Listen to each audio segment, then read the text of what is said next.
Tarihten günümüze ders alınacak yansımalar. Tarih okumak, geleceğe fener tutmak gibidir. Geçmişte yaşanan iyi veya kötü olayları bilmek, pasif tecrübe kazanmaya benzer. Deniz gücümüzün rotasını çizmek için geçmişi, özellikle yakın geçmişi anlamamız gerekir. Osmanlı deniz tarihinin özellikle 19. ve 20. yüzyıl dönemleri, imparatorluğun çöküşünün asli kaynağının teknoloji ve deniz gücündeki gerileme olduğunun sayısız örnekleriyle doludur. 20. yüzyıla donanmasız girdik. Şüphesiz 2. Abdülhamit dönemi yaptıkları ve yapmadıkları ile donanma gücünün tam da 2. sanayi devrimi yaşanırken zayıflamasına neden olmuştur. İsmi var olan ancak denizde varlığı olmayan Osmanlı donanması 93 Harbi'nden sonra bırakalım uzak diyarları, ne kıyıları ne adalarımızı koruyabildi. Bir deniz ülkesi olmamıza rağmen 20. yüzyıla donanmasız girdik. Sonunda Anadolu'nun işgali yaşandı. Eğer Mustafa Kemal Atatürk ortaya çıkmasa ve Kurtuluş Savaşı yaşanmasa tarihimizde ilk kez vatansız kalacaktık. O nedenle 2. Abdülhamit döneminin hataları ve sevapları ile iyi anlaşılması gerekir. Aynı hataları ondan 146 yıl sonra tekrar etmemek gerekir. Kitaplar ve hatıratlar dönemin şahitleridir. Söz konusu dönemin deniz tarihi okumalarını yaparken karşımıza çıkan hatıratlar önemli yer tutuyor. Amiral ve deniz subaylarımızın hatıratları ve kaleme aldıkları eserler ve makaleler bize o dönemler hakkında ciddi fikri tecrübe kazandırıyor. Yabancı müşavirlerin hatıratları gerek kronolojik olaylar, gerekse dönemin önde gelen şahsiyetlerine bakış için fikir veriyor. Söz konusu kaynaklar dönemin şahitleri olarak karşımıza çıkıyor. Deniz tarihçisi emekli amiral Afif Büyüktuğrul'un 5 ciltlik Osmanlı Deniz Harp Tarihi serisinin 3. cildi 2. Abdülhamit dönemini detaylı anlatıyor. O dönemde yaşayan amiral ve deniz subaylarının kaleme aldığı eserler de çok önemli. 2. Abdülhamid'in hışmına uğrayan ve sürgüne gönderilen ünlü deniz subayı binbaşı Süleyman Nutku'nun söz konusu dönemi anlattığı Bahriye Kur'an Eferi isimli kitabın 1993 yılında Deniz Kuvvetleri Yayını olarak basılmasından sonra dönemin donanma komutanı Hasan Rami Paşa'nın hatıratının ve tarihçi Cemal Kutay tarafından hazırlanan 5 ciltlik Rauf Orbay hatıratının 1997 yılında ikinci baskısının yayınlanması da 2. Abdülhamit dönemine ışık tutması açısından önemliydi. 2003 yılında araştırmacı Nurcan Bal tarafından bu kez Süleyman Nutku'nun hatıratının Deniz Kuvvetleri Kültür Yayını olarak yayınlanması yeni bir sayfa açtı. 2010 yılında İş Bankası yayınlarından çıkan 2. Abdülhamit döneminin İngiliz müşavir paşası Charles Hobart Hamden, Hobart Paşa'nın hatıratı da bu listeye eklenebilir. 2010 sonrası yayınlanan kitaplar. Kaderin cilvesi olsa gerek donanmaya FETÖ ve iktidardaki ortakları tarafından kurulan balyoz ve casusluk kumpazlarının başladığı 2010 yılından sonra 2. Abdülhamit dönemi deniz tarihine yönelik kitaplara yenileri eklendi. Bu kapsamda söz konusu dönemi detaylı şekilde aktaran 2 hatırat ve bir biyografik araştırma kitabı dikkat çekiyor. Yarbay Muhittin Atayiğit'in hatıratı. 2023 yılında Büyüyen Ay yayınevinden çıkan Mehmet Korkmaz'ın Bahriye Mektebi'nde bir Jön Türk isimli kitabı 1892-1898 yılları arasında Bahriye Mektebi'nde öğrenim gören emekli Deniz Yarbay Muhittin Atayiğit'in öğrencilik yıllarında tuttuğu hatıratını içeriyor. Ancak yazar hatırata sadık kaldığı kadar hatıratta adı geçen kişiler ve olaylarla ilgili gerçek bir tarih araştırmacısı olarak çok zengin, doyurucu ve tamamlayıcı dipnotlar kullanmış. Yarbay Atayiğit, Bahriye Mektebi'ne 2. Abdülhamit'in iktidarının ortalarında girmiş. Okul arkadaşları arasında dönemin Bahriye Nazırı Bozcaadalı Hasan Hüsnü Paşa'nın 2 oğlu da var. Dolayısıyla okuldaki yaşam koşulları farklı. Atayiğit okuldayken Jön Türk hareketine katılıyor, yakalanıyor, Kısa süreli hapis yatıyor. Ancak sonunda mezun olup donanmaya katılıyor. Hemen hemen tüm savaşları görüyor. İtalyan Harbi'nde Libya'da Mustafa Kemal ile tanışıyor. Kurtuluş Savaşı'nda İstanbul'da Bahriyelilerin kurduğu gizli dernekler içinde Anadolu'ya silah kaçırıyor.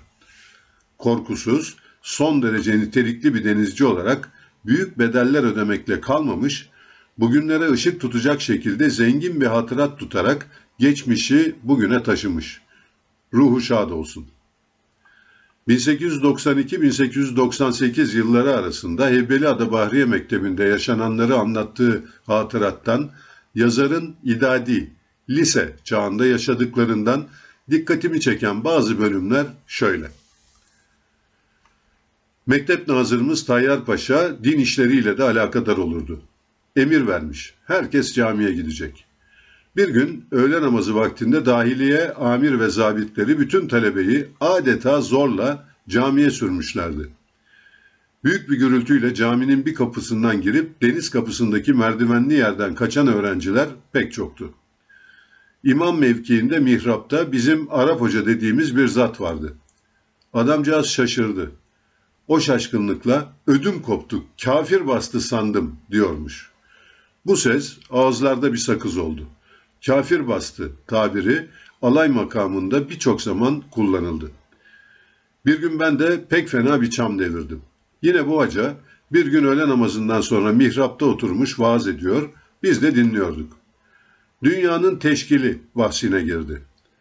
Hoca cahil yobazların saçmalamalarıyla meydana getirilen dünyanın öküzün boynuzunda olduğu, öküzün karşısındaki sineğin burnuna kaçmaması için başını sallamasından zelzeleler meydana geldiği gibi zırvalarını anlatmaya başladı. İlim ve fenle dolu talebenin kafasına böyle zırvalar doldurmak gayet yanlış idi. Ama hoca efendi bir kere başlamış, sürekli söylüyordu. Kalktım, camiden çıkmak üzere yürüdüm. Bana o Arapça telaffuz ve tekerleme ile nereye gidiyor bu küçük dedi. Boş bulundum, sizin öküze arpa saman vermeye dedim ve fırlayıp kaçtım. Gülüşmeleri kapıdan çıktıktan sonra bile duydum. Dahiliyeci idare subaylarından birkaçı da oradaymış. Hocalar da duydu. Baba Osman dediğimiz aynı zamanda talim hocamız olan Yüzbaşı Osman beni görünce öküzün samanını verdin mi diyerek sorardı. Bu muhabbet uzun bir zaman böyle devam etti. Beni görenler işte bu yumurcak, işte bu afacan diye birbirlerine beni gösterirler ve gülerek öküzün samanını verdin mi diye sorarlardı. Gerçi İmam Efendi darılmıştı ama bütün mektebe sözüm bir eğlence terimi olarak kalmıştı. Bu olay yüzünden camide verilen derslerden ve vaazlardan da vazgeçilmişti. 1894 İstanbul depremi ve Bahriye Mektebi'nde yıkılan minare. Hatıratın sahibi Muhittin Atayiğit, az sınıfta okuyan kardeşi Nurettin'le 10 Temmuz 1894 tarihinde İstanbul depremini Heybeliada'da okulda yaşadı. 7 Richter ölçeğindeki bu depremde İstanbul'da 1400 kişi öldü. Özellikle kâgir binaların pek çoğu yıkıldı. İstanbul'da Mihrimah Sultan ve Kariye Camii minareleri yıkılmıştı. Adalarda da büyük hasar meydana geldi. 10 Temmuz gününü Atayiğit'in yaşadıkları hatıratında detaylı yer almış. Şöyle yazmış. İdadi, Deniz Lisesi 3. sınıftayken pek büyük ve pek müthiş bir felaket yalnız okulu değil, bütün İstanbul civarını dehşet içinde bıraktı. Deprem, memleketi baştan başa teessür ve üzüntüye gark etti. 10 Temmuz 1894 Salı günü 1. dersten çıkmış, öğle yemeklerimizi yemiş ve kahve ocaklarına dolmuştuk. Öğle vakti olduğundan müezzin efendi minarede ezanı bitirmek üzereydi. Ezanın sonunda son kelamını ederken o ana kadar asla işitmediğim bir takım sesler ve gürültülerle pek korkunç hırıltılar duydum. Zelzele oluyordu. Bu zelzele o zamana kadar kitaplarda okuyup o zamanki malumat-ı umumiye ve ilmiyeye göre neden olduğunu bildiğimiz fakat ömrümüzde hiç görmediğimiz bir zelzeleydi. Bila istisna bütün talebeyi korku ve dehşet istila etmişti. Herkes bağırışıyor, bulunduğu yeri emin görmeyerek koşuyor ve kaçıyordu. Ölüyorum diye bağıranlar, yuvarlananlar. Herkes çılgına dönmüştü. Talebeden bir kısmı büyük adaya doğru yüzüyordu. Diğer bir talebe grubu mektebin 5 çifte talim filikasına doluşmuş, kürek çekerek kaçıyordu. Caminin imamı İsmail Efendi enkaz altında inliyordu. Yardımına koştuk. Parçalanmış cesetleri görünce ne olduğumu, ne olacağımı düşünmeden ve korkmadan taşların ve enkazın altından yaralıları çıkararak bir tarafa koyduk. Enkaz altında küçük sınıfta okuyan kardeşim Nurettin'i de buldum. Ağlaşarak birbirimize sarıldık. Denizde skandal bir fırtına seyri. Ata Yiğit'in hatıratında en çok dikkatimi çeken kısım, fırtınalı bir günde Nusretiye vapuru ile Heybeliada'dan İstanbul'a tehlikeli bir yolculuk başlıklı kısım oldu. Bu kısımda son sınıfta bir kış günü hafta sonu tatili için izne çıktıkları gün Nusretiye vapurunda yaşadıklarını anlatmış. Anlatıda lodos fırtınası nedeniyle kaptanın Heybeliada'dan hareket etmeyeceğini söylemesine rağmen genç teğmen adaylarının kendilerine güvendiklerini ve kaptana yardım edeceklerini söyleyerek kaptanın seyre devam kararı aldığını görüyoruz. Ancak Kınalıada'dan sonra fırtına ağırlaşıyor. Neticede kayboluyorlar. Kömürleri bitiyor. Mobilyaları yakıyorlar. Günümüzün şartlarında 1,5-2 saat süren seyahat yarım gün sürüyor ve sonuçta her şeyden ümitleri kesilmiş iken kalkıştan 12 saat sonra gece yarısı sabaha karşı bazı ışıkları görüyorlar ve İstanbul'a vardıklarını sanıyorlar. Halbuki geldikleri yer Heybeliada Çam Limanı. Bölgeyi bilmeyenler için izah edelim. Adanın kuzeydoğu kıyısındaki iskeleden ayrıldıktan 12 saat sonra vardıkları yer adanın güneybatı kıyısındaki liman. Geminin eskiliği bir yana son sınıfı okuyan onlarca deniz subayı adayının da gerek meteoroloji gerek seyir bilgilerinin son derece zayıf olduğunu bu kısmı okurken görüyoruz. Okuldaki eğitim kalitesinin ne durumda olduğunu sadece bu hatırat değil, Ata Yiğit'ten bir sene sonra okula kabul edilen emekli Deniz Yarbay Emin Yüce'nin hatıratında da okuyoruz. Emekli Yarbay Emin Yüce'nin hatıratı. 2010 yılında Deniz Kuvvetleri Kültür Yayını olarak okuyucuyla buluşan Abdülhamit Donanması'nda bir bahriyeli, Donanma Zabiti Emin Yüce'nin Hatıraları başlıklı kitap. Bu kitapta sadece Bahriye Mektebi'nden değil, aynı zamanda dönemin donanmasının eğitimi, lojistiği, tersaneleri ve yolsuzlukları hakkında yaşanmış olaylardan kesitler ve gözlemler sunuyor. 1897 yılında Heybeliada Bahriye Mektebi'ne kabul edilen ve 1903 yılında mezun olarak donanmaya katılan Emin Yüce'nin hatıratında Bahriye Mektebi ile ilgili olarak kendisinden birkaç yıl önce okula katılan Ata Yiğit'in anlattıklarına benzer konular gündeme geliyor. Emin Yüce'nin 1928-1930 arasında Deniz Lisesi komutanlığı yapmış olduğunu ekleyelim. Bahriye Mektebi'nin acınası koşulları. Yüce'nin hatıratında anlattıkları okulun şartlarının onun yaşadığı dönemde yani 2. Abdülhamit döneminin sonlarına doğru çok daha kötü ve çekilmez durumda olduğu şeklinde bir intiba yaratıyor. Benzer şekilde Yüce gerek okul yöneticileri gerekse Bahriye Komuta Kademesi'ne son derece keskin eleştiriler getiriyor. Okuldaki yaşam şartlarının zorluğundan bahseden Yüce şunları yazmış. Talebe hakir görülür ve bu idareye layık addedilirdi. Musluklardan tuzlu su akardı. Hamam da vardı. Okulda güzel yapılmış soğukluklu, halvetli, göbek taşlı, 17 kurnalı bir hamam vardı ki bunun suyu mektebin sarnıçlarından gelirdi. Haftada bir hamama girdikten 1 saat sonra su kesilir ve talebe dışarıdan tenekelerle hademeye minnet ederek taşıdıkları soğuk suyla yıkanır ve çıkarlardı. Bunda hamamın değil, tabii idarenin kabahati var. Çünkü ders zamanlarında hariçten gelen erkek ve kadın müşteriler hiç de böyle bir duruma maruz kalmıyorlar, ezana kadar yıkanıyorlardı. 3 sıra teşkil eden abdesthaneler ise aynen camilerinkine benzerdi. Kiminin musluğu yoktu, Kiminin taşı ve kapısı kırıktı. Girmeden muayene etmek lazımdı. Kışın yatakhanelerdeki koca sobalara pek az kömür verildiğinden uzakta yatanlar titrer dururlardı ve bazı kırık camlarında tesiriyle sabahlara kadar öksürürlerdi. Her sınıfta bu idaresizlik ve sefaletten senede 5-6 kişi ağır hastalanırdı.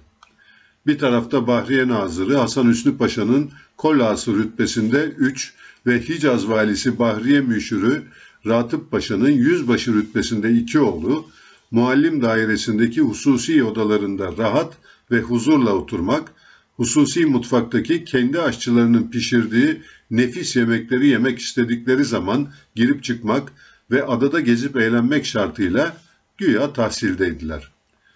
Bu talebe beyler de Mektebi Bahriye-i Şahane talebesiydi.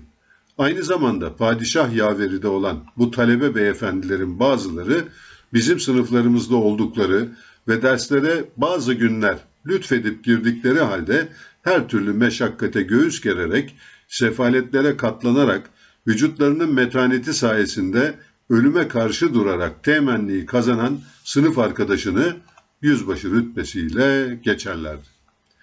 En çalışkan talebeye bile şiddetle muamele eden muallimler vardı ki bunların dal kavuklu ile iftar ederlerdi. Bahriye Nazırı için ağır eleştiriler.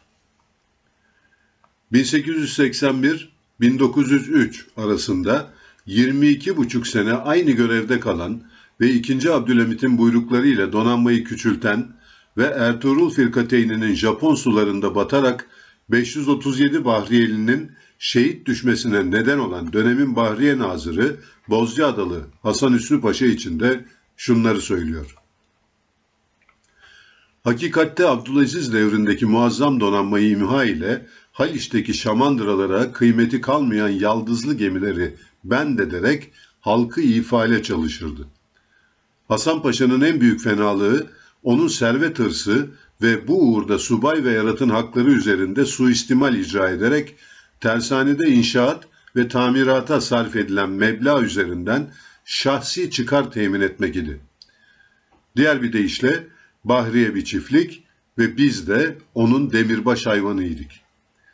Osmanlı tarihinde pek büyük nüfuz ve iktidara fevkalade ihtişam ve saltanata sahip değişik bakanlara tesadüf edilirse de makamını Hasan Paşa kadar uzun süre işgal eden görülmez. Hasan Paşa, Abdülhamit'in arzusuna bağlı olarak donanmayı yok etmiş, Bahriye'nin kıymetini hiçe indirmiştir.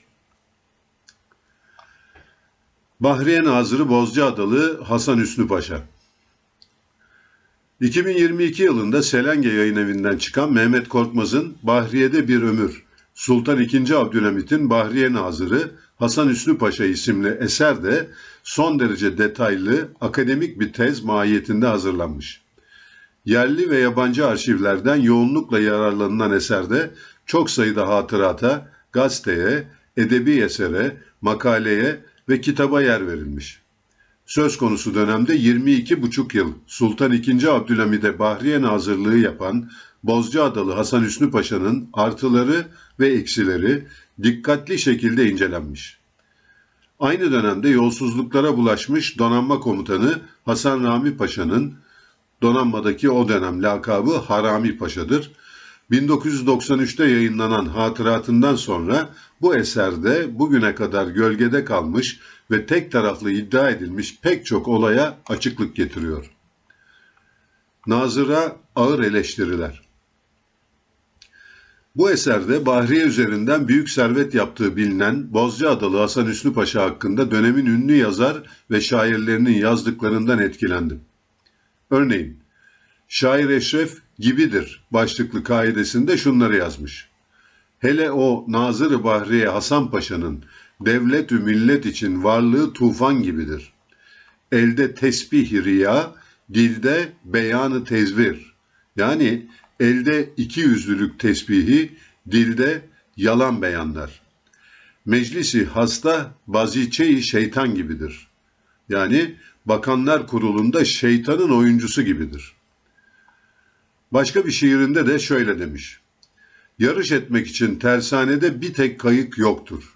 Yetişmişken alaylı bir takım bahriye erkanı boy ölçüşmektiler. Bazen denizde İngilizlerle, değil insanları bu, güldürür ormandaki tavşanı. Edebiyatçı damat Mahmut Celalettin Paşa da bir şiirinde paşa ile ilgili şunları yazmış. Tersane-i tahribe güzel buldun yol. Artık gözün aydın, para topla, bol bol. Ber mucibi fermani şehenşahı zaman. Padişahın fermanı gereğince. Devletlu Hasan Paşa, berhudar ol. Bugüne dersler. Son zamanlarda aynı zamanda defaten okuduğum büyük hatıratı siyasetçilerin, kendini devlet adamı olarak görenlerin ve de en önemlisi denizcilerin okumasını tavsiye ederim. İbret alınacak ve tekrar edilmeyecek kadar önemli, o kadar çok ders var ki. Bu kitapları okuyunca denizlerdeki geri çekilmenin ve kaçınılmaz Anadolu işgalinin kök nedenlerini görebiliyoruz. Yarbay Mustafa Kemal'in 57. alaya 25 Nisan sabahı Conk Bayırı'nda neden ölmeyi emrettiğini daha iyi anlıyorsunuz. Osmanlı'yı donanmasız ve denizcisiz bırakanları, donanma üzerinden yolsuzluklar üzerinden servet yapanları aradan 119 yıl geçse de unutmamamız gerektiğini anlıyorsunuz.